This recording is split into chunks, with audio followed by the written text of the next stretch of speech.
ছেলেদের মনে উৎসাহ আমরা একটা দেখছি যে বিভিন্ন কম্পিটিটিভ পরীক্ষা যে হয় সেই কম্পিটিটিভ পরীক্ষায় ছেলেদের উৎসাহ থেকে গার্ডিয়ানের উৎসাহটা বেশি।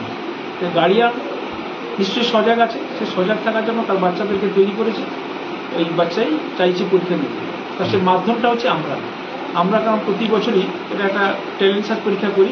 এই বছরও আমাদের যিনি ইনচার্জ আছেন তার দূরদর্শিতা খুব বড় ধরনের আছে, তাই আমরা স্কুল কমিটিতে আছি, যেহেতু আমি আছি, মদনবাবু বা আমাদের ইকবালবাবু দাঁড়িয়ে আছেন, আমরা এদের সাহায্য করেছি যাতে সুশান্তবাবু এগিয়ে যেতে পারেন।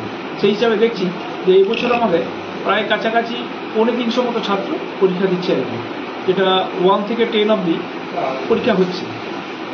এতে আমরা ভাবছি ছেলেদের নিশ্চয়ই উন্নতি হবে, কারণ প্রথম ধাপ হচ্ছে বাঙালি ছাত্রদের কাছে প্রথম ধাপ হচ্ছে মাধ্যমিক। ওই মাধ্যমিকটা অনেকের ভয়ভীতি থাকে, সে ভয়ভীতিটাকে যাতে দূরীভূত করা যায়, যার জন্য আমরা ট্যালেন্ট সার্চ পরীক্ষা প্রথম থেকেই শুরু করেছি। এরা আপাতত সজাগ হয়ে ভালো পরীক্ষা দিয়ে ভালো নাম্বার যেন পেতে পারে, এটা আমাদের আশা।